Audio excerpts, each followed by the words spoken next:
Hi, I'm Ben. And I'm Carl. And you're listening to Secret Sonics. Honest conversations chock full of tactical advice to help you build your dream career in music and audio. Whether it's skill development, mixing mindsets, personal branding, or work-life balance, we talk about ways to help set yourself up for success in the ever-changing music industry. Let's get started. Hi, Ben. Hi, Carl. I know I just saw you 3 seconds ago. Yeah, I think so. Yeah. I think I just saw you. But this is nice. We get to carry on talking, which is great. One of the highlights of my week. So, Aw, you need a more exciting week. Listen, most of the week I'm just in diapers, I'm just like changing diapers. I go from one tush to the next. Thank you for clarifying that you're not the one in the diapers. No. I was like, you're sharing way too much information here, Ben. No, so we just finished last week's episode a couple minutes ago, and I was kind of teeing up this episode, which I wanted to continue the concept from last time. Last time we were talking about how our experience in the live setting as session musicians and like gigging, touring musicians, how that affects the way that we approach projects in the studio as producers and mix engineers. But I want to tweak it a little bit, tweak that premise a little bit. And rather than it being how does our stage experience shape it, I want to specifically talk about how our instrumental background, myself as a drummer and Ben as a bassist, how that shapes the way that we produce and mix. And obviously, there are going to be some very on-the-nose examples of things like, I like loud drums, like no shit, But I also like loud drums, so... Yeah, but I'm wondering if they're going to be... we all like loud drums. I mean, you should.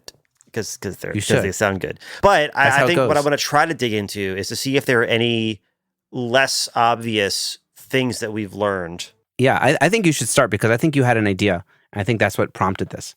So okay. I'm excited to hear what it is. I think something that really influences the way that I mix, and especially when I'm producing and I'm kind of deciding like what arrangement the things need to be happening, what the flow needs to be, but even in the mix, like really trying to understand what needs to be in the focus and when. I think a really big influence on that is the fact that I played percussion for so long, specifically playing in like concert band in college, doing like concert band and orchestra music. Because if you've ever played drums in marching band, you pretty much play the entire show. You don't stop, with some exceptions. But generally speaking, you're just going. You start, and then like 13 minutes later, you're done. But in orchestra, it's kind of the opposite. It's more like 13 minutes of rests, and then you play the triangle once, and then you wait again. But I think the reason that influences my mixing so much is because I think I have a very deep understanding and appreciation of pacing, and knowing that when that one triangle hit comes up, 13 minutes into the piece, it's there for a reason. It's there for a very specific reason. It's not just there because the composer got bored. Well, I'm holding a triangle, so I may as well play it every fucking measure. That's not why that's there. And everything has a very specific purpose. And I think that's drawn me into, especially doing pop, which again, like playing in like concert band and orchestra seems like very, very far away from pop. But I think the thing that ties them together is the intentionality and the specificity of why each thing is there. The simplicity of pop music and great pop arrangements and the intentionality of every little sound that's in there. It's so curated and crafted and purposeful. And that really, really draws me in. Not overly detailed for the sake of being overly detailed, because I'm not in like a prog rock sense, but it's just very minimal, very simple on the surface. But then when you really dig into it, everything has a reason for being there. And I think my experience as a percussionist and a drummer has made me really appreciate that and really seek that out and apply that when I'm in the studio. I love that. Yeah, that's also such a niche thing to do. Is if you've ever played, percussion in an orchestra, everybody raise your hands. It's just Carl. No, it's amazing. Well, but I mean, I'm sure even anybody that's played in concert band or orchestra, like even in high school, like they've at least, they're aware that. Oh, yeah. that one kid that would hit that crash at that one spot, Yeah, I think that's a scene in School of Rock where like the drummer from School of Rock does that before like Jack Black comes into the scene. Yeah, that's amazing. That's a great takeaway. I'm trying to think what would be like the first thing that comes to mind as a bass player. I was gonna say I'm gonna poke you about it and say that I Mm, know what you said in the last episode about the keeping the ego in check. I think I was interpreting it at first as like playing minimally and playing simply on purpose, and you were like, oh no, I mean more like the keeping your ego in check. But I think the simplicity and the minimalism is something that I've seen a lot of really great bass players apply to their productions. Like the bass is yeah. always big and full, but usually like the better the bass player is, the simpler the part is that they play in the Yeah. Oh, studio. that is truth. Yeah, I think that's definitely true. Like a guitarist producer would probably be more inclined to like add in extra licks and extra fills and jazz versus a bass player would be like, let's just put the song right here on this pedestal, and kind of keep it simple. I think I usually do keep it simple. I'm thinking about it. I'm not usually trying to like overdo things. I'm only adding fills and parts and the bloops and blops, beeps and bleep. What do people say? Blips, but the I art, the fancy I know stuff, they like the I know they wallpaper don't stuff. say, they definitely do not say bloops and blops. I know that. Yeah, they those little ear candy things that we like. Like I will put a fill if I hear a gap, right? Like I'm listening back and I feel like this piece is missing something. And if I feel like there's a gap, I will add something. But if I don't, then I'm not adding things just because I can. And I think that's where I'm at with it. I'm only adding things when I feel like there's a real desperate need for something. And sometimes you need a guitar solo or something that's beyond just holding it down and keeping the song there. And then you add it because you have the discography an arm's length away in your brain to tell you this is the kind of thing that might happen. If you have no idea what I'm talking about, just listen to last week's episode because I know that makes no sense out of context. Yeah, I mean, I think as a bass player, it's most affected me in terms of producing, in terms of just like knowing harmony and like focusing on harmony, groove, rhythm, that thing. Yeah, knowing how to arrange a song that makes sense harmonically and feels right and isn't necessarily just the regular four chords. We can make things sound more interesting if you move the bass in a different way. And also, bass parts, we have these things where we kind of have like we'll fill our way down to the next note or up to the next note in different ways and that kind of informs different ways that we could do interesting things with harmony and how we can make it feel based on just what the bass part is. So that's like a big thing. That's a lot of what I do. Do you have an example? Yeah, I mean, just like I'll go down from. We're going back to theory now, right? I'll go back down. I'll go down from the 1 to the 7, and the 7 is now the third of the 5. I'm going like let's say G and then F sharp, but the chord is D, and like I'm just like kind of coming up with like that's a very simple example, but it's very effective and it changes the way the song feels and like the mood or it can make something sound darker or brighter or happier depending on what I'm doing with that. That's stuff I think about a lot. But also just as a bass player, just like a drummer, I'm always focused on groove and rhythm and being in the pocket. And I think finding a good pocket is also big for me. I know normally a drummer would be like, oh my God, he said pocket. I can talk about pocket. Let's talk about pocket. But I'm actually Oh, going always. always, but I'm actually going to circle back for a second before we get into pocket. You were talking about adding fills when there's a gap, when there's something that needs filled, right? Hmm. And I think that's something where drummers, like drummers with a negative connotation, as opposed to drummers with a neutral connotation. I feel like the stereotypical drummer, we sometimes confuse fill with transition. And we think that when a song is going from one section to another, we need to add something to transition it. And we call those drum fills, even if there's no space to be filled, right? And it was making me think about all of the intentionality and really having the right moment for the right part. And it made me think of this idea that I think both you and I are doing. We come from different instrumental backgrounds, but I think both of us have the goal of, and I wrote this down on a sticky note, adding character, not clutter. Mm.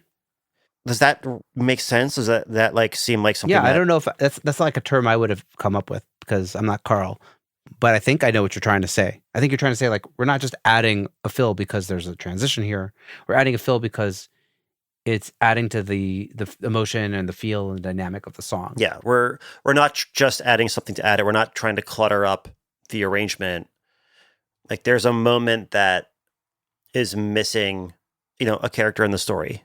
It's missing a little piece of something. And a lot of times it's hard for us to explain what is missing until we trial and error to figure it out. But we can usually tell. I feel like drummers and bassists have a pretty good sense of telling when something's missing, even if we have a hard time figuring out what is missing or what would be the best thing to fill it. Yeah, and it's like sometimes it could be like a melodic piano part, and then sometimes it could be a drum fill, and then sometimes it could be like the bass just walks up a little bit, But like oftentimes, like a song will just have a moment where something needs to respond, or like like call and response. Like it's almost like the vocal is the call, and then there's this moment where it's just like if you don't respond, it's going to feel naked, and then that's where you find your little moment to put something that's kind of like an echo of what melodically is happening in the vocal. I mean that's not Yeah. necessarily all of those moments, but that's like maybe a typical moment that needs that extra thing.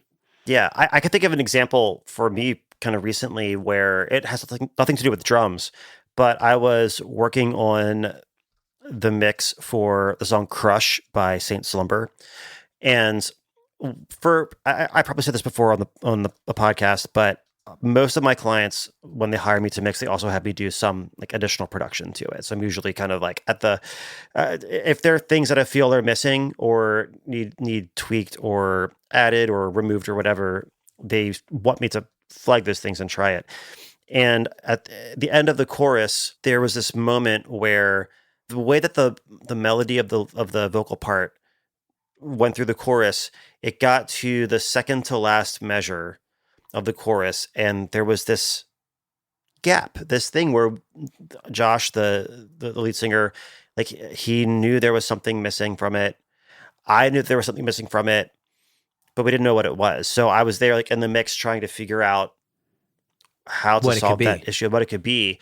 And what I ended up doing was, and this is my approach to it, like I think also from the orchestral background, my first thought is usually not how do I add a new sound to it?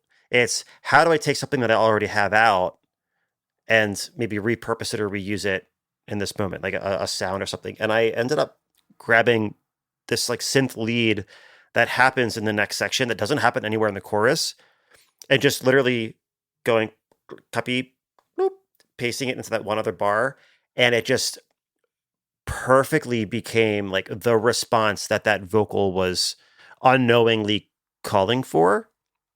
And I think because of the percussion background, even though I was, obviously like a session drum set player, like touring drum set player, I think because I have the more traditional background as well, it made me realize, okay, well, a drum fill is not immediately going to be the first thing that I go to, like, because that's probably not going to fit in this moment. And it was more about what other textures and melodies would fit in this moment. And back to what you were saying in the last episode about kind of keeping your ego out of it and like leaving your ego at the door. It's like, I could do something really cool here. I could create something new. I could add a cool rhythm. I could add a new sound effect or whatever, but that wouldn't help the song. What helps the song is just finding this other little piece that already existed in another section and just, using that to fill the weird gap. thing about like trying to make something new is that maybe you'll have to reintroduce that sound or that element again. I mean, not necessarily with maybe the pop music you're working on, but like it's sometimes weird and it could be like really off to hear a new sound that's like out of nowhere and then it goes away and doesn't exist again. Yeah. Whereas what you did, which was add a synth that was already in the song, it kind of was like a foreshadow, like a foreshadowing in a movie or something. Yeah. And like that works so much better because this element is already going to be there, and like it's already built into the song and how it's all working. And so like rather than doing something that's disjointed, you're doing something that is already there and works in the context of the song. So that's a great workaround. Yeah, I think it comes down to, rather than looking for something new to add, it's looking for a new way to repurpose something that's already in there, and how to like even deepen the DNA that transcends from one section to another. That sounded way more unnecessarily philosophical than than I was intending. But yeah. To dumb it down, because I'm good at dumbing things down. I mean, you are a bass player after all. Exactly. Absolutely. I only got 4 strings. That's why like the typical transition is like a reverse crash or that, reverse reverb of the vocal that's about to hit you, or a reverse piano that's about to hit. Like those, they're so simple and they're so effective because they're already there and they're in the DNA of the song, and they're pretty easy for producers to do. Hey everyone, friend of the podcast and Grammy-nominated engineer/mixer Travis Ferentz hosts Progressions, Success in the Music Industry. It's a podcast exploring creativity, productivity, and growth in music. Travis has set out to document his own journey and bring those valuable lessons to you to apply to your own career. Join in each week for conversations with some of the industry's best and brightest about the mindsets and strategies that they use in their careers every day. Whether you're feeling stuck, digging for inspiration, or just looking for a mix tip, Progressions is probably for you. Go check it out wherever you get your podcasts, or click the link in the show notes. I had one more thought about being a bass player and how it affects maybe mixing, and that has to do with just like low end as kind of just being the floor of the song. And when you have like a really good low end, you don't really need so much more, or you don't have to even tweak as much with like the mid-range stuff. You just like learn playing bass on stage how that bottom end fills out a room and how it just supports everything else around it in such a big way. It's like almost like the vocal bass and like the kick snare are basically the most important things in my opinion. And so when I'm mixing, if I'm getting the low end right and I'm getting the vocal right, pretty much everything else is going to fall into place, and I'm not going to have to stress about it too much. So I think that's like a big part of like the mindset of mixing as a bass player is knowing how important just getting that big low end feeling right, and also in context in relation to the vocal, that just like everything else is almost secondary to that in my opinion. And I may be wrong, and maybe people will give me shit about that, but I do think that low end just, well, even if your guitar is like a little bit wonky, it won't matter in the context if the low end sits right, probably. And the vocal sits right. Yeah, well, I think, okay, so I know this is becoming way more of a part 2 to last week's episode than I initially thought, but you were talking in the last episode, maybe it was me, I forget, it was a whole 10 minutes ago when we recorded that. It was more at this point. maybe it was like an hour ago, but I remember talking about how when we're on stage, it's like a multi-sensory experience, and it's the sound, and it's the visuals of everybody there. There's like the smells. There's like all the like, I don't want to say like touching people. That sounds way weirder than I mean it. But I mean, like if you're like in a crowd, like there's the physical presence of other people.